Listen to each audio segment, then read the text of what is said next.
വാർത്താമഴയിലേക്ക് എല്ലാ പ്രേക്ഷകർക്കും സ്വാഗതം. ഇന്നത്തെ വാർത്താ ദിനത്തിൽ നമ്മൾ കണ്ട ഇതുവരെ പുറത്തുവന്ന പ്രധാനപ്പെട്ട വാർത്തകളിലൂടെയാണ് ഇനിയുള്ള 1 മണിക്കൂർ സമയം നമ്മൾ കടന്നു പോവുക. ഒപ്പം തന്നെ കലോത്സവ വിശേഷങ്ങളും വിപുലമായി പ്രേക്ഷകർക്ക് മുമ്പിലേക്ക് ഞങ്ങൾ എത്തിക്കും. ആദ്യ റിപ്പോർട്ടിലേക്ക് കടക്കുകയാണ്. മലപ്പുറം കരുളായിൽ കാട്ടാനാക്രമണത്തിൽ ആദിവാസി യുവാവിന് ദാരുണാന്ത്യം. ചോല നായ്ക്കർ വിഭാഗത്തിൽപ്പെട്ട മണിയാണ് മരിച്ചത്. മണിയുടെ കയ്യിലുണ്ടായിരുന്ന 5 വയസ്സുള്ള കുഞ്ഞ് അത്ഭുതകരമായി രക്ഷപ്പെട്ടു. ആക്രമണമുണ്ടായി 4 മണിക്കൂറിന് ശേഷമാണ് മണിയെ ആശുപത്രിയിൽ എത്തിക്കാൻ കഴിഞ്ഞത്. യുവാവിന്റെ കുടുംബത്തിന് ആവശ്യമായ സഹായം നൽകുമെന്ന് വനമന്ത്രി എ.കെ. ശശീന്ദ്രൻ പറഞ്ഞു. വൈകിട്ട് കുട്ടികളെ ആശുപത്രിയിൽ കാണിക്കാനാണ് കരുളായിലേക്ക് എത്തിയത്. മൂത്ത മകളെ ട്രൈബൽ ഹോസ്റ്റലിലാക്കി പൂച്ചപ്പാറ നഗറിലേക്ക് തിരിച്ചു പോകുമ്പോഴായിരുന്നു ആനയുടെ ആക്രമണം. കണ്ണിക്കയിൽ നിന്ന് 1.5 കിലോമീറ്റർ കാട്ടിലൂടെ നടന്നു കഴിഞ്ഞപ്പോഴാണ് ആനയുടെ മുന്നിൽപ്പെട്ടത്. ഇവിടെ ടൗണിൽ ഇറങ്ങിയിട്ട് തിരിച്ച് കാട്ടിക്കയറായിരുന്നു. കുട്ടികൾ ഹോസ്പിറ്റലിലും ആക്കാൻ ഹോസ്പിറ്റലിലും കാണിക്കാൻ വേണ്ടിയിട്ട് എല്ലാ കുട്ടികളും കൂട്ടിക്കൊണ്ടായിരുന്നു. 2-3 കുട്ടികളുണ്ടായിരുന്നു, ചെറിയ കുട്ടികൾ. അതുകൊണ്ട് അങ്ങോട്ടും ഇങ്ങോട്ടും ഓടാനും ആസ്പത്രി കാണിക്കാൻ വന്നതാണ്. ആന ആക്രമിച്ചതോടെ കയ്യിലുണ്ടായിരുന്ന 5 വയസ്സുകാരൻ മകൻ തെറിച്ചു വീണു. കൂടെയുണ്ടായിരുന്ന ആളുകൾ കുട്ടിയെ രക്ഷിച്ചു. ഒരു 6:45 കൂടിയിട്ടാണ് അവിടെ നമ്മൾ ആക്രമിക്കപ്പെടുന്നത്. കണ്ണിക്കൈ പറയുന്ന സ്ഥലത്ത് അടുത്താണ്. അപ്പോൾ അവിടെ വെച്ചിട്ടായിരുന്നു ആക്രമിക്കപ്പെടുന്നത്. അതിനുശേഷം നമ്മൾ എത്തുമ്പോൾ തന്നെ ഒരുപാട് സമയം വൈകിട്ടുണ്ടായിരുന്നു. അവിടെ 6:45 പോയിട്ട് നമുക്ക് ഇവിടെ എത്തിയത് 11:30 ആയി. അപ്പോൾ അത്രയും ഗ്യാപ്പ് വന്നിട്ടുണ്ടായിരുന്നു, കമ്മ്യൂണിക്കേഷൻ ഗ്യാപ്പൊക്കെ. തലക്ക് ആണ് പരിക്ക് എന്നാണ് മനസ്സിലാക്കാൻ പറ്റിയിട്ടുള്ളത്. കുടുംബത്തിന് എല്ലാ സഹായവും നൽകുമെന്ന് വനമന്ത്രി എ.കെ. ശശീന്ദ്രൻ. കൊല്ലപ്പെട്ടത് ആദിവാസി യുവാവായതുകൊണ്ട് തന്നെ സർക്കാരിന് അദ്ദേഹത്തിന് സഹായിക്കാൻ കഴിയും. അതിനനുസരിച്ചുള്ള സാമ്പത്തിക സഹായങ്ങൾ ഉൾപ്പെടെയുള്ള സഹായങ്ങൾ നൽകാനുള്ള നിർദ്ദേശങ്ങൾ ഇതിനൊന്ന് തന്നെ നൽകി കഴിഞ്ഞിട്ടുണ്ട്. അടിയന്തര ധനസഹായമായ 10 ലക്ഷം രൂപയുടെ ആദ്യ ഗഡു ഇന്ന് തന്നെ കൈമാറും. നിലമ്പൂർ ജില്ലാ ആശുപത്രിയിലെ പോസ്റ്റ്മോർട്ടം നടപടികൾക്ക് ശേഷം മൃതദേഹം ബന്ധുക്കൾക്ക് വിട്ടുകൊടുക്കും. 24 മലപ്പുറം. കാട്ടാനാക്രമണത്തിൽ ആദിവാസി യുവാവ് മരിച്ച സംഭവത്തിൽ പി.വി. അൻവറിന്റെ നേതൃത്വത്തിൽ നിലമ്പൂർ DF ഓഫീസ് ഉപരോധിച്ച് DMK പ്രവർത്തകർ പൂട്ടുപൊളിച്ച് ഓഫീസിനുള്ളിൽ കയറി. ഉപരോധം നടത്തിയ 3 DMK പ്രവർത്തകർ അറസ്റ്റിലായി. ഒരു മനുഷ്യജീവൻ ഇവിടെ ഈ കോലത്തിൽ ഒരു ആന ചവിട്ടി അരച്ചിട്ട് ഈ നിമിഷം വരെ ഒരു നിലപാട്, ഒരു ഇടപെടൽ ഒരു സർക്കാർ നടത്തിയിട്ടില്ലെങ്കിൽ ഈ അങ്ങാടിയിലൂടെ തെണ്ടി നടക്കുന്ന പട്ടികളുടെ വില ഈ മലയോര മേഖലയിൽ ജീവിക്കുന്ന മനുഷ്യർക്ക് ഈ സർക്കാർ കണക്കാക്കുന്നില്ല എന്നതിൻ്റെ ഏറ്റവും വലിയ തെളിവാണ് ഈ ബോഡി, ഈ മണിയുടെ ശവശരീരം കഴിഞ്ഞ 12 മണിക്കൂറായിട്ട് ജില്ലാ ആശുപത്രിയിലെ മോർച്ചറിയിൽ കിടക്കുന്നത്. വിപിൻ സി വിജയൻ ചേരുന്നുണ്ട് വിവരങ്ങളുമായി മലപ്പുറത്ത് നിന്ന്. വിപിൻ, ഇപ്പോൾ വനംവകുപ്പിനെതിരെയും ശക്തമായ പ്രതിഷേധം ഉയർന്നു വരുന്നു. ഈ സംഭവം നടന്ന ഏതാണ്ട് 5 മണിക്കൂർ സമയമെടുത്തു ആശുപത്രിയിലേക്ക് എത്തിക്കാൻ. റോഡ് ഗതാഗത സൗകര്യമുള്ള സ്ഥലത്തേക്ക് എത്താൻ തന്നെ ഏതാണ്ട് 1.5 മണിക്കൂറിലധികം സമയമെടുത്തു എന്ന് ബന്ധുക്കൾ പറയുന്നു. എന്താണ് സംഭവിച്ചത്? ഈ പ്രതിഷേധം, അതുമായി ബന്ധപ്പെട്ട വിവരങ്ങൾ എങ്ങനെയാണ്? ഈ കുടുംബത്തിന് ഈ സാമ്പത്തിക സഹായം നൽകുക എന്നുള്ളത് ഒരു പരിഹാരമല്ലെങ്കിൽ കൂടി ഒരു ആശ്വാസം എന്നുള്ള നിലയിൽ അതിൻ്റെ ആദ്യ ഗഡു എപ്പോഴേക്ക് കൈമാറും വിപിൻ? രജിത്ത്, ഇപ്പോൾ നിലമ്പൂർ ജില്ലാ ആശുപത്രിയിലാണ് ഉള്ളത്. ഇവിടുത്തെ പോസ്റ്റ്മോർട്ടം നടപടികൾ ഏറെക്കുറെ പൂർത്തിയായിരിക്കുന്നു. അല്പസമയത്തിനകം തന്നെ മൃതദേഹം വിട്ടുകൊടുക്കും. അപ്പോൾ ഈ ചോലനായ്ക്കരുടെ ഒരു ആചാരപ്രകാരം ഈ ആന ആക്രമിച്ച ആ ഒരു പരിസരത്ത് തന്നെയായിരിക്കും പിന്നീട് അതിൻ്റെ സംസ്കാര ചടങ്ങുകളൊക്കെ നടക്കുക. ഇപ്പോൾ അറിഞ്ഞത്, ഇപ്പോൾ പി.വി. അൻവർ ഉൾപ്പെടെയുള്ളവർ ആ പ്രദേശത്തേക്ക് പോവുകയും ഈ സംസ്കാര ചടങ്ങിൽ പങ്കെടുക്കും എന്നുള്ളതാണ് പറഞ്ഞിരിക്കുന്നത്. ഇപ്പോൾ ഇന്ന് ഈ വന നിയമ ഭേദഗതിക്കെതിരെ പി.വി. അൻവറിൻ്റെ യാത്രയുടെ സമാപനം നടക്കേണ്ടതായിരുന്നു. ഇതും മാറ്റിവെച്ചിട്ടുണ്ട്.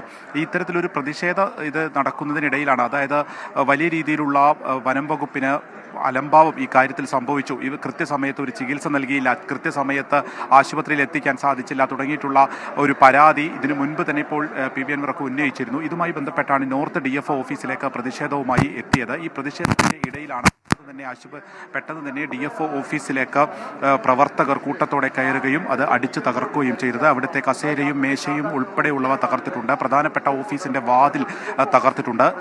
അത്തരത്തിൽ ഒരു വലിയ സംഘർഷം തന്നെ ആ സമയത്ത് അവിടെ ഉണ്ടായിരുന്നു. 3 പേരെയാണ് ഇപ്പോൾ അതുമായി ബന്ധപ്പെട്ട് പോലീസ് അറസ്റ്റ് ചെയ്തിരിക്കുന്നത്. തുടർന്ന് ഇപ്പോൾ ജില്ലാ ആശുപത്രിയിലേക്ക് കാൽനടയായി DMK പ്രവർത്തകരും പി.വി. അൻവറും എത്തുകയും തുടർന്ന് ഇവിടെ എത്രയും വേഗം പോസ്റ്റ്മോർട്ടം നടപടികൾ പൂർത്തിയാക്കണമെന്നൊക്കെ പറയുകയും ചെയ്തു. DFOയും സ്ഥലത്ത് സ്ഥലത്തെത്തിയിട്ടുണ്ട്. ഉൾവനത്തിൽ വെച്ചാണ് ഈ ആക്രമണം നടക്കുന്നത്. അതുകൊണ്ട് തന്നെ അവിടെ നിന്ന് അത് പുറത്തേക്ക് അറിയാൻ തന്നെ, അതായത് സഹോദരൻ അറിയാൻ തന്നെ ഏകദേശം 2 മണിക്കൂർ എടുത്തു. 6:45 അപകടം നടന്നതിന് ശേഷം 8:30 കൂടിയിട്ടാണ് സഹോദരൻ ഈ വിവരം അറിയുന്നത്.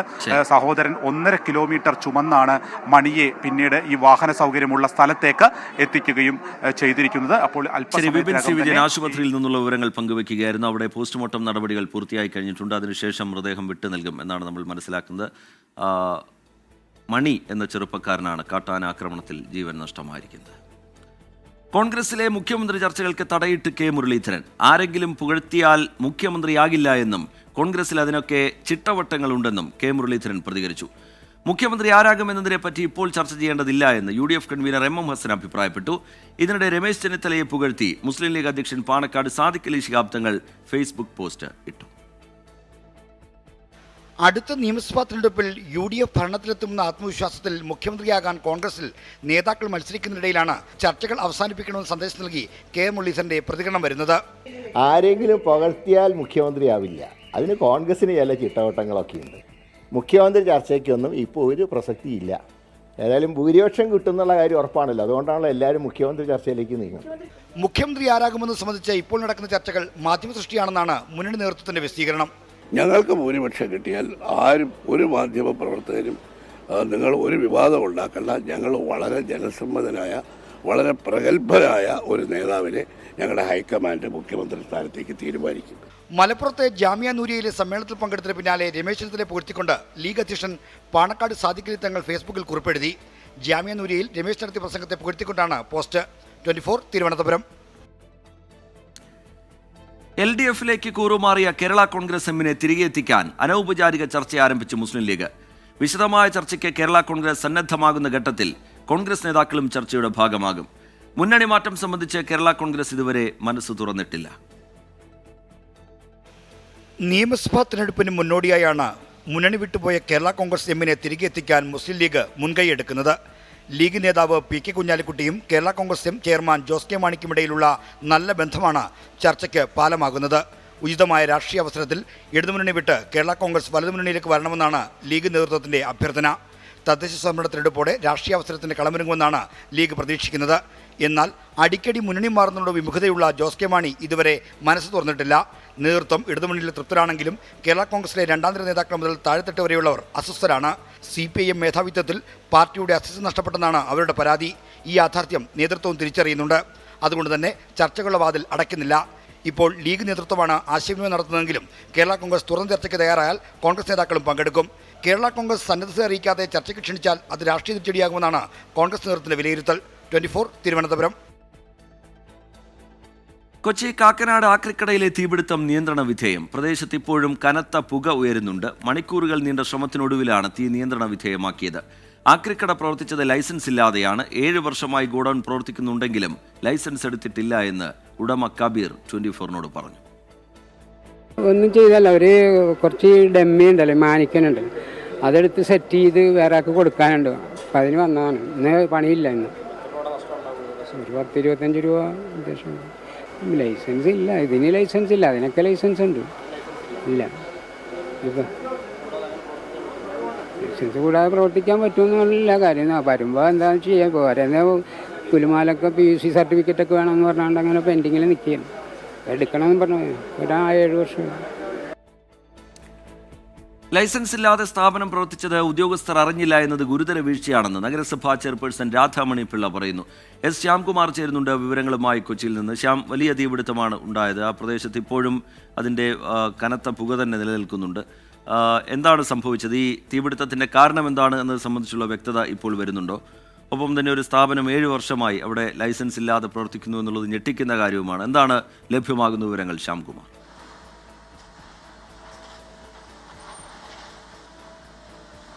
റിജിത്ത്, ഇതിൽ ഏറ്റവും പ്രധാനപ്പെട്ട കാര്യം ജനവാസ മേഖലയിൽ ഇത്തരമൊരു സ്ഥാപനം ലൈസൻസ് ഇല്ലാതെ 7 വർഷം പ്രവർത്തിച്ചിട്ടും തൃക്കാക്കര നഗരസഭയിലെ ഉദ്യോഗസ്ഥർ അറിഞ്ഞില്ല എന്നുള്ളതാണ്. ഇതുമായി ബന്ധപ്പെട്ട് നഗരസഭ അധ്യക്ഷയോട് ചോദിക്കുമ്പോഴും ആരും പരാതി പറഞ്ഞില്ല എന്നുള്ള ഒരു ന്യായീകരണമാണ് നൽകുന്നത്. പക്ഷേ ഇവിടെ പരിശോധന നടത്തേണ്ട ഉദ്യോഗസ്ഥർ പരിശോധന നടത്തിയിരുന്നെങ്കിൽ ഇത്തരത്തിൽ അപകട സാധ്യതയുള്ള ഒരു സ്ഥാപനം ഇവിടെ പ്രവർത്തിക്കുന്ന വിവരം അറിയില്ലായിരുന്നു എന്ന ചോദ്യത്തിന് നഗരസഭാ അധ്യക്ഷ ഒടുവിൽ പറഞ്ഞത് നാളെ കൗൺസിൽ യോഗം ചേരുന്നുണ്ട്, ഉദ്യോഗസ്ഥർക്കെതിരെ നടപടി ഉണ്ടാകും, വീഴ്ച വരുത്തിയിട്ടുണ്ടെങ്കിൽ എന്നുള്ള ഒരു ഉത്തരം പറഞ്ഞ് രക്ഷപ്പെടുകയായിരുന്നു. പക്ഷേ ഇപ്പോൾ ഇവിടെ ഫയർഫോഴ്സ് മണിക്കൂറുകളായി ഈ തീപിടുത്തം നിയന്ത്രിച്ചിട്ട് നിലവിൽ ഉയരുന്ന മാലിന്യങ്ങൾ JCB കൊണ്ട് ഇളക്കി മാറ്റി തീ പൂർണ്ണമായും കെടുത്തുകയും പുക നിയന്ത്രിക്കാനുള്ള ശ്രമത്തിലാണ്. ഈ കെട്ടിടത്തിൻ്റെ മറുവശത്തുണ്ടായിരുന്ന ഷീറ്റുകൾ മൊത്തം JCB ഉപയോഗിച്ച് നേരത്തെ പൊളിച്ചു നീക്കിയിരുന്നു. അവിടെ കത്തി ദ്രവിച്ച ഒരു തെങ്ങ് മറിച്ചിട്ടിട്ടുണ്ട്. ഏതായാലും ഇവിടെ ഉണ്ടായിരുന്ന മാലിന്യങ്ങൾ പൂർണ്ണമായും നീക്കി പല ഭാഗത്തു നിന്നും ഫയർഫോഴ്സ് ഉദ്യോഗസ്ഥർ മണിക്കൂറുകളായി ഈ വിഷപ്പുകയാണ് ഉയരുന്നത്. അത് നിയന്ത്രിക്കാനുള്ള ശ്രമങ്ങളിലാണ് നടത്തിക്കൊണ്ടിരിക്കുന്നത്. ഒരേ സമയം നമുക്ക് ആ ദൃശ്യങ്ങളിൽ കാണാം, ഇപ്പോഴും ആ മാലിന്യ കൂമ്പാരത്തിൽ നിന്ന് പുക ഉയരുന്നുണ്ട്. അത് വലിയ ബുദ്ധിമുട്ട് ഇവിടെ നിൽക്കുന്നവർക്കുൾപ്പെടെ ഉണ്ടാക്കുന്നുണ്ട്. ആ പുകയിലാണ് ആ ഉദ്യോഗസ്ഥർ നിന്ന് ജോലി ചെയ്യുന്നത്. ഇത്രയും അപകടകരമായ ഒരു സാഹചര്യം ഉണ്ടായത് ഈ നഗരസഭയുടെ ഉദ്യോഗസ്ഥരുടെ വീഴ്ച തന്നെയാണ്. കാരണം കൊച്ചിയിലും ഇതേപോലെ തന്നെയുള്ളൊരു വീഴ്ചയുണ്ടായി. അവിടെയും ഒരു ഉദ്യോഗസ്ഥനെതിരായിട്ട് നടപടിയുണ്ടായി. പക്ഷേ ഇത്തരം സ്ഥാപനങ്ങൾ പ്രവർത്തിക്കുമ്പോൾ ഫയർ NOCയോ നഗരസഭയുടെ അനുമതിയോ ഇല്ലാതെ പ്രവർത്തിച്ചു എന്ന് 7 വർഷമായി ഉദ്യോഗസ്ഥർക്ക് കണ്ടുപിടിക്കാൻ പറ്റില്ല എന്ന് പറയുമ്പോൾ അതിൻ്റെ ന്യായം എന്താണ് എന്നുള്ളത് മനസ്സിലാകുന്നില്ല. ഏതായാലും നിലവിൽ തീ പൂർണ്ണമായും നിയന്ത്രിച്ചിട്ടുണ്ട്. നഗരസഭയുടെ ഉദ്യോഗസ്ഥർ അല്പം മുമ്പ് ഇവിടെ എത്തിയിരുന്നു. മാധ്യമങ്ങൾ ഈ ചോദ്യം ചോദിച്ചതോടുകൂടി നഗരസഭാ അധ്യക്ഷ ഉൾപ്പെടെ ഇവിടെ നിന്ന് പോവുകയും ചെയ്തു.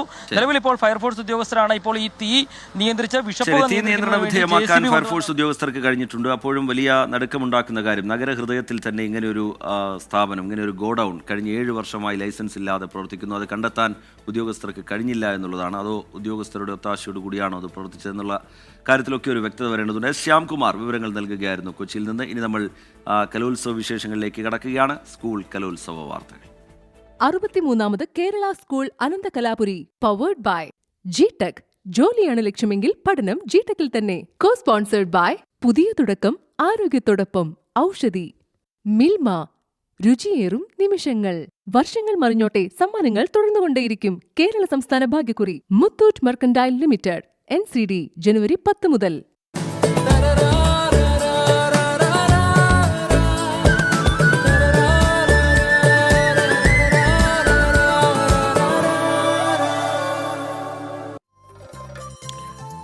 സംസ്ഥാന സ്കൂൾ കലോത്സവം 2ാം ദിവസത്തിലാണ്. 62 മത്സര ഇനങ്ങൾ ഇതിനോടകം പൂർത്തിയായി കഴിഞ്ഞിട്ടുണ്ട്. കണ്ണൂർ ജില്ല പോയിന്റ് ടേബിളിൽ കണ്ണൂർ ജില്ല മുന്നിലാണുള്ളത്. 235 പോയിന്റുമായി 1ാം സ്ഥാനത്ത് കണ്ണൂർ ജില്ല തുടരുകയാണ്. കടുത്ത മത്സരവുമായി തൃശ്ശൂരും കോഴിക്കോടും തൊട്ടു പിന്നാലെ തന്നെയുണ്ട്.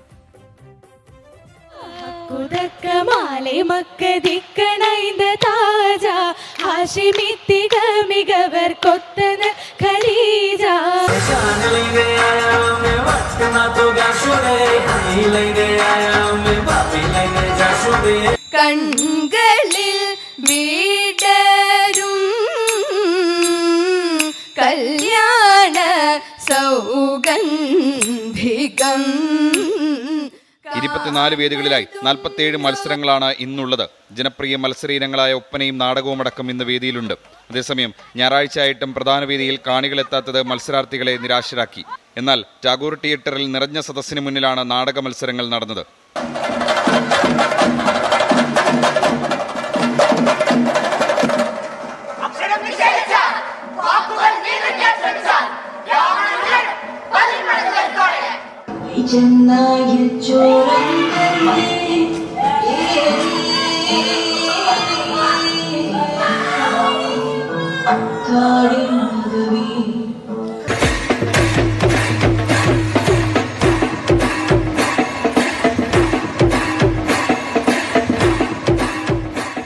നമ്മുടെ കുട്ടികളെ പ്രോത്സാഹിപ്പിക്കുന്നതാണ് ഏറ്റവും നല്ലത്.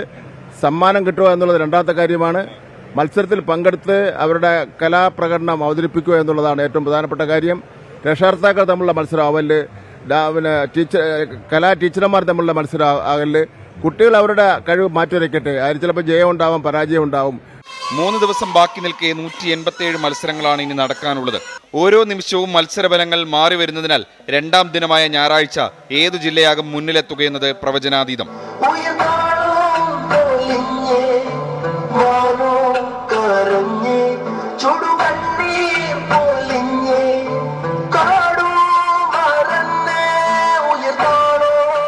ടീം 24 തിരുവനന്തപുരം.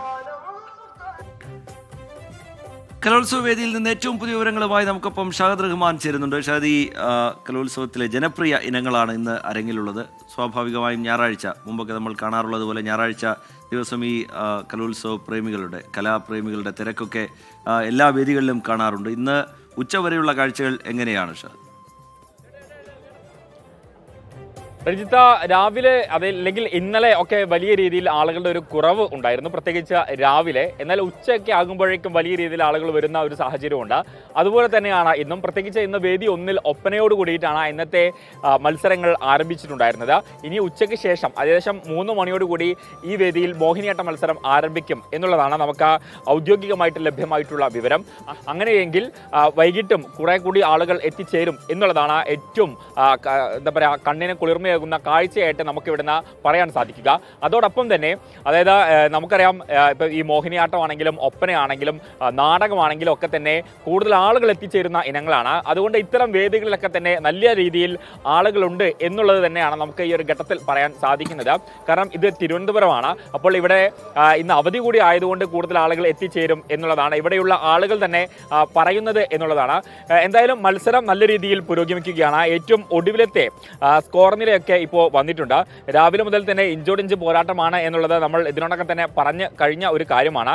അപ്പോൾ നല്ല രീതിയിലുള്ള മത്സരമാണ് നടക്കുന്നത്.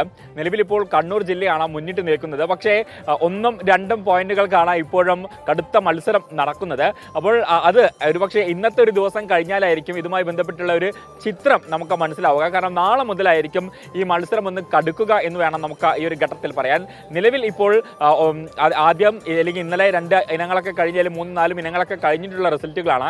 ഇനിയുള്ള ദിനങ്ങൾ അത് കൂടുതൽ റിസൾട്ടുകൾ അല്ലെങ്കിൽ മാർക്കുകൾ ലഭ്യമാകുന്ന ഇനങ്ങളാണ്. അപ്പം ആ ഇനങ്ങളിൽ ആരൊക്കെ ഏതൊക്കെ തലത്തിലായിരിക്കും മുന്നിട്ട് നിൽക്കുക എന്നുള്ളതാണ്.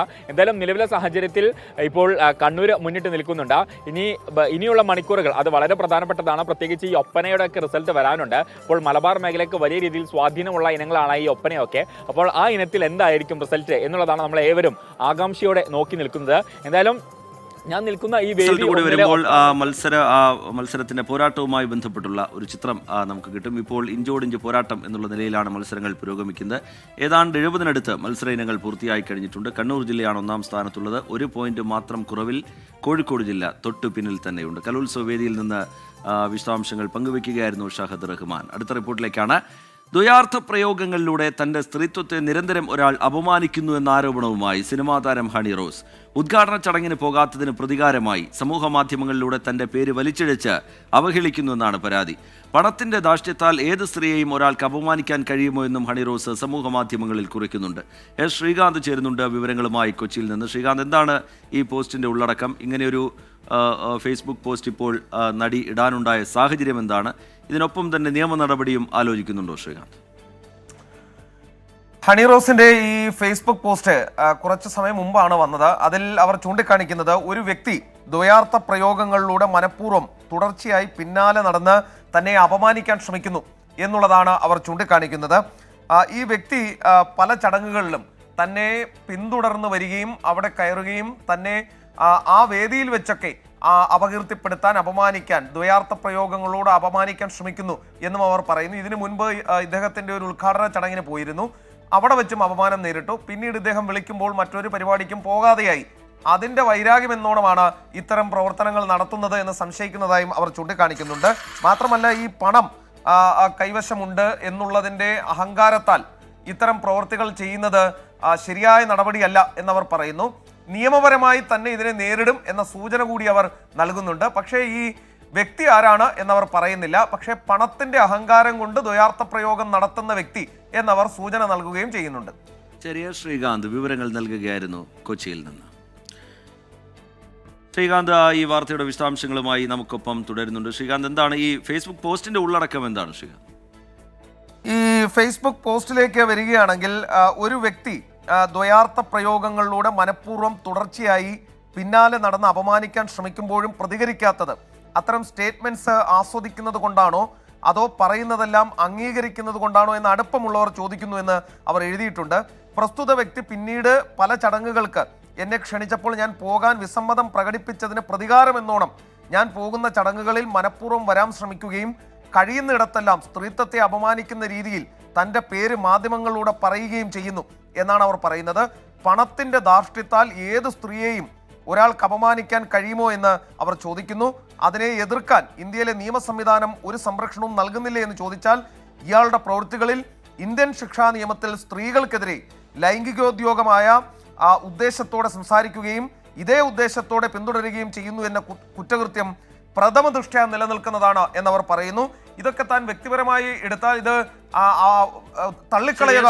തുടരുക. ഇപ്പോൾ ഹണി റോസ് തന്നെ നമ്മളോടൊപ്പം ടെലിഫോൺ ലൈനിൽ ചേരുന്നുണ്ട്. ഹണി റോസ്, ഇങ്ങനെ ഒരു ഫേസ്ബുക്ക് പോസ്റ്റ് ഇപ്പോൾ പുറത്തു വരികയും അത് വലിയ ചർച്ചയായി മാറുകയും ഒക്കെ ചെയ്തിട്ടുണ്ട്.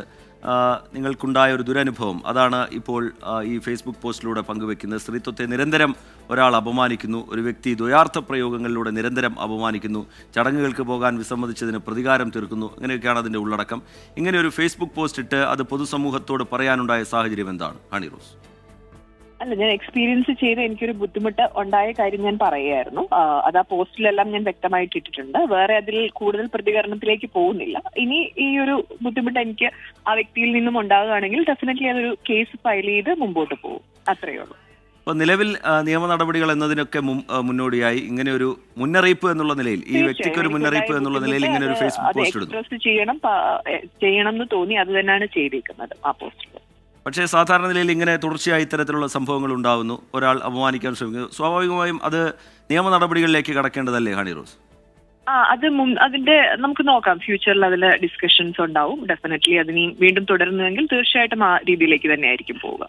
നിലവിൽ ആ വ്യക്തി ആരാണ് എന്നുള്ള കാര്യം പൊതുസമൂഹത്തിന് മുമ്പിലേക്ക് ഒന്നുമില്ല. ഞാനിപ്പോ ആ ഒരു പോസ്റ്റ് ഇട്ടത് മാത്രമേ ഉണ്ടാവുള്ളൂ. ഇപ്പൊ വേറെ അതിലേക്ക് ഇനി കൂടുതൽ ഇൻവോൾവ് ചെയ്യാൻ എനിക്കും താല്പര്യമില്ല.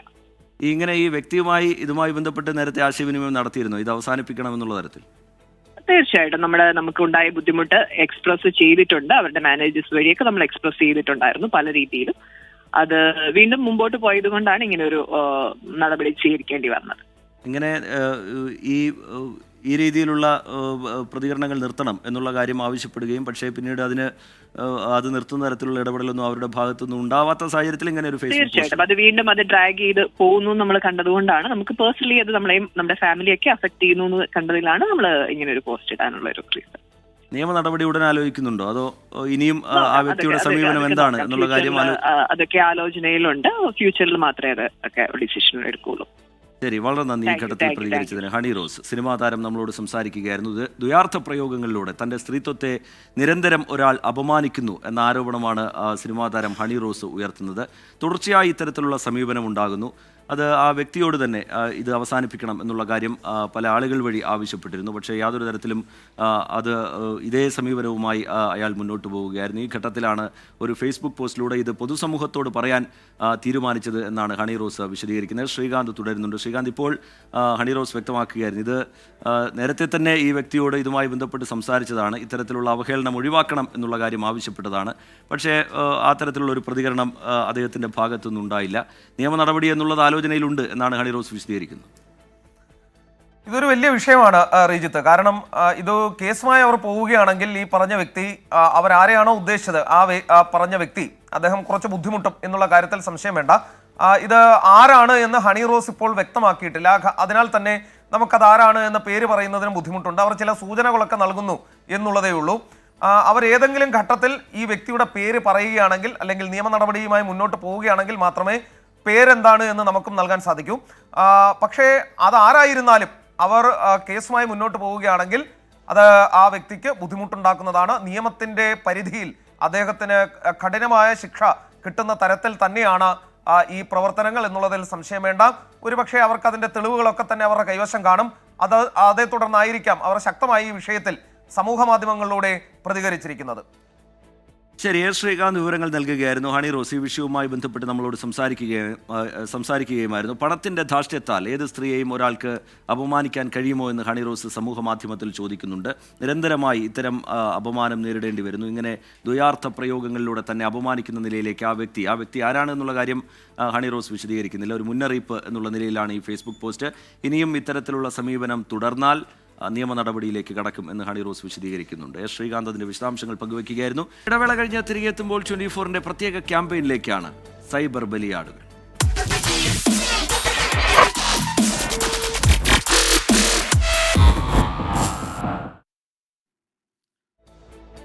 നിലപാടുകൾ തുറന്നു പറയുന്നതിൻ്റെ പേരിൽ വലിയ രീതിയിൽ സൈബർ ആക്രമണം നേരിടുന്നവരെക്കുറിച്ചുള്ള അവരുടെ അനുഭവങ്ങൾ പങ്കുവെച്ചുകൊണ്ടുള്ള വാർത്താ പരമ്പരയാണിത്.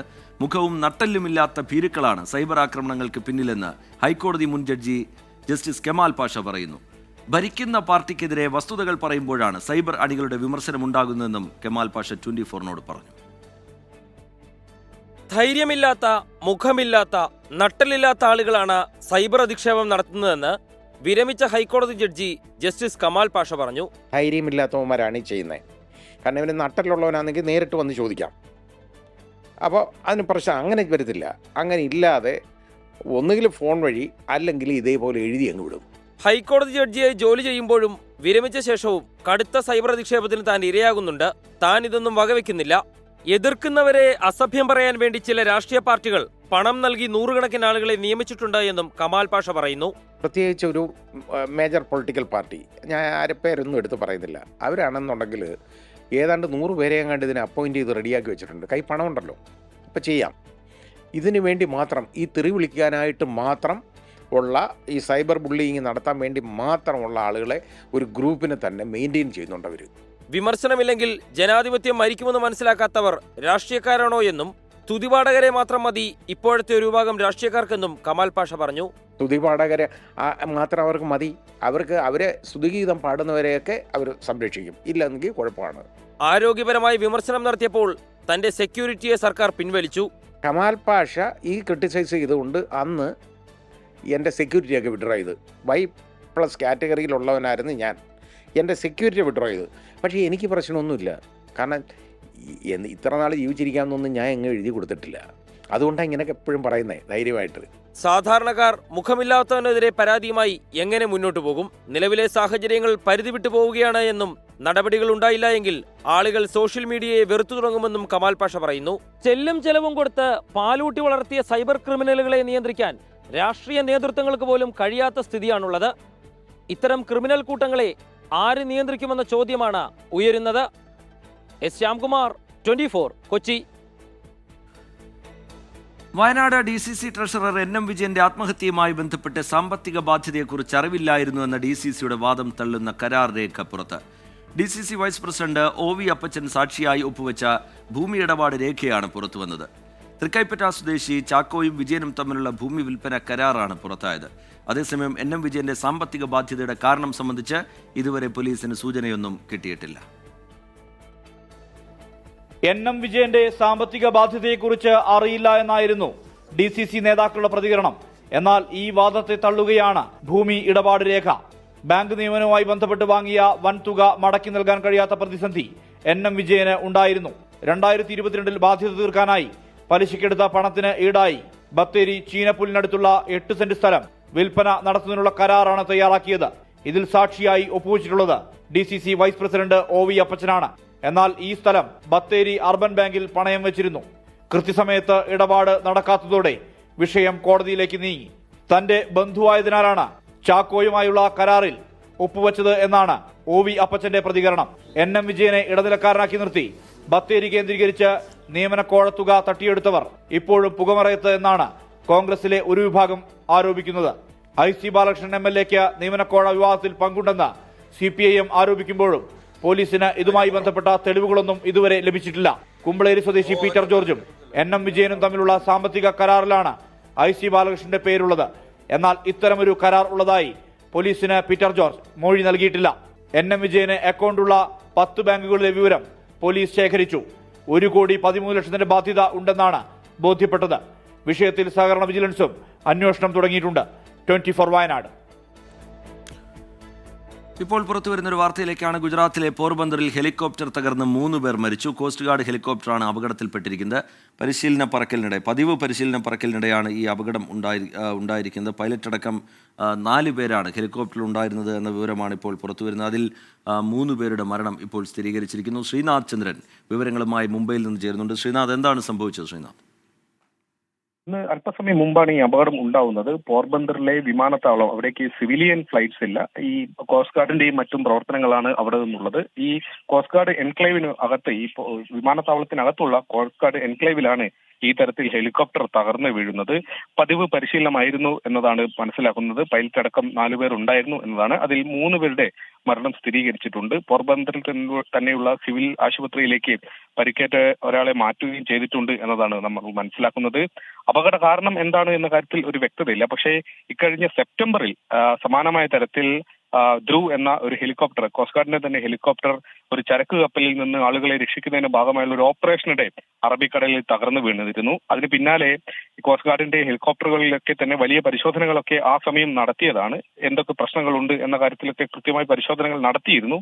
എന്നാൽ തൊട്ടു പിന്നാലെ മറ്റൊരു ഹെലികോപ്റ്റർ അപകടം കൂടി ഉണ്ടാവുന്നത് ഈ സാഹചര്യത്തിന്റെ ഒരു ഗൗരവം സ്വാഭാവികമായും സൂചിപ്പിക്കുന്നുണ്ട്.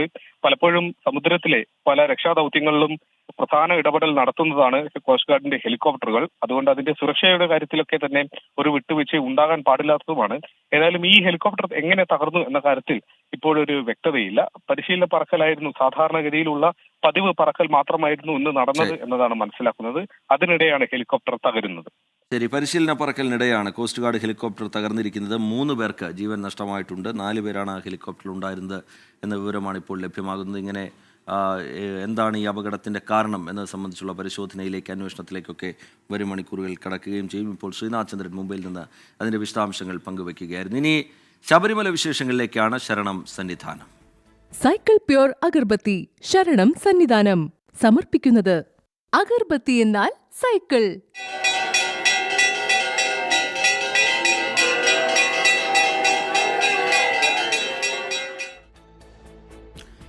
ശബരിമലയിൽ ഭക്തജന തിരക്ക് തുടരുകയാണ്. ഇന്ന് ഉച്ചവരെ 40,000-ലധികം പേരാണ് ദർശനം നടത്തിയിരിക്കുന്നത്. 70,000 പേരാണ് വെർച്വൽ ക്യൂ വഴി ബുക്ക് ചെയ്തിട്ടുള്ളത്. ഇന്നലെ 89,106 പേരാണ് ദർശനം നടത്തിയത്. സ്പോട്ട് ബുക്കിംഗ് വഴി 22,516 പേരും പുല്ലുമേട് പാതയിൽ 4,380 പേരും ദർശനത്തിനെത്തി. അവധി ദിവസമായതിനാൽ ഇന്നും കൂടുതൽ ഭക്തർ എത്തും എന്നാണ് പ്രതീക്ഷ. ഇന്നലെ പമ്പയിൽ ഏർപ്പെടുത്തിയ നിയന്ത്രണം ഇന്ന് ഒഴിവാക്കിയിട്ടുണ്ട്. അതേസമയം തമിഴ്നാട്ടിൽ നിന്നെത്തിയ തീർത്ഥാടകൻ ആർ ആദവൻ നിലയ്ക്കൽ ശിവക്ഷേത്രം നടപ്പന്തലിൽ കുഴഞ്ഞു വീണ് മരിച്ചു. ഇനി ശബരിമലയിലെ ഇന്നത്തെ ചടങ്ങുകൾ കൂടി നോക്കാം. BLM housing cooperative society limited ശബരിമലയിലെ ചടങ്ങുകൾ സമർപ്പിക്കുന്നത് Bharat Lajna multi state housing cooperative society limited.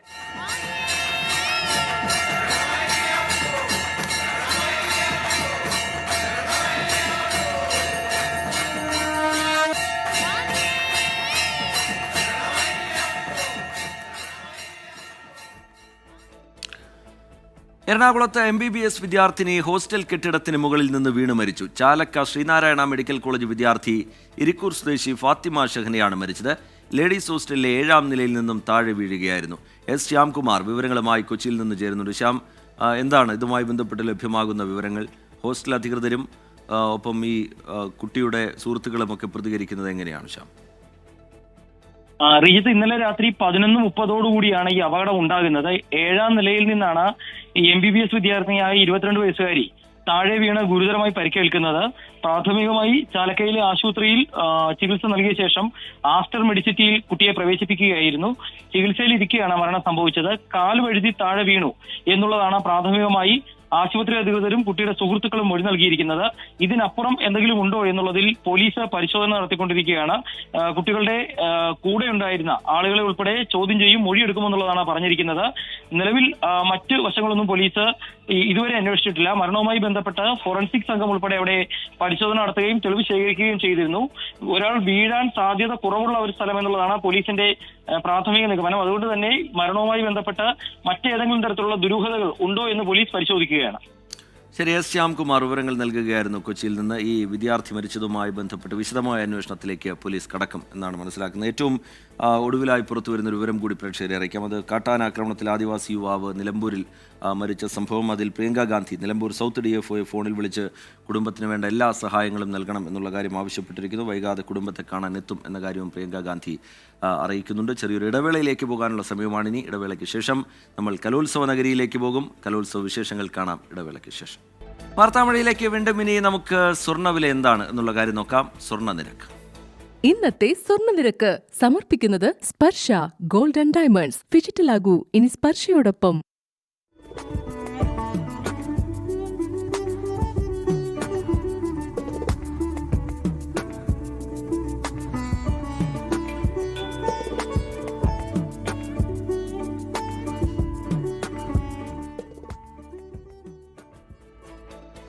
Santhigiri ഫെസ്റ്റിന്റെ വിശേഷങ്ങൾ എന്താണ് എന്നുള്ള കാര്യം കൂടി പരിശോധിച്ചതിന് ശേഷം നമുക്ക് കലോത്സവത്തിന്റെ വിശേഷങ്ങളിലേക്ക് പോകാം. ഓമനത്വമുള്ള കിളികളെ കൊഞ്ചിക്കാനും അവയോടൊപ്പം സെൽഫി എടുക്കാനും ശാന്തിഗിരി ഫെസ്റ്റിൽ അവസരമുണ്ട്. വിവിധ ഇനം പക്ഷികളും വളർത്തു മൃഗങ്ങളുമാണ് പ്രദർശനത്തിൽ ഉള്ളത്.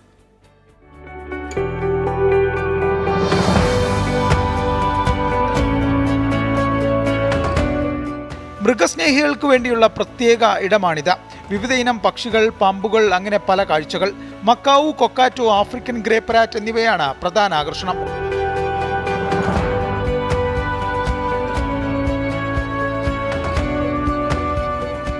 ഈ ഓപ്പൺ ഏവറി എന്നുള്ള ഒരു കൺസെപ്റ്റാണ് ഞങ്ങളുടെ പ്രധാനമായിട്ട്.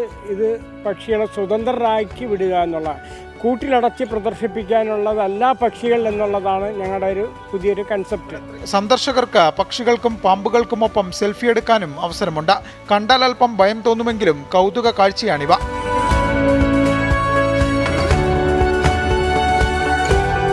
ശാന്തിഗിരി ഫെസ്റ്റ് അവസാനിക്കുന്ന ജനുവരി 19 വരെ വിദ്യാർത്ഥികൾക്കുള്ള പ്രവേശനം സൗജന്യമാണ്. കഴുത്തിൽ പാമ്പിനെ കെട്ടിയിരിക്കാൻ ചെറിയ പേടിയുണ്ട്, പക്ഷേ സംഭവം കൊള്ളാം. ക്യാമറമാൻ രാജ് കിരണിനൊപ്പം AV ജയശങ്കർ, 24, തിരുവനന്തപുരം.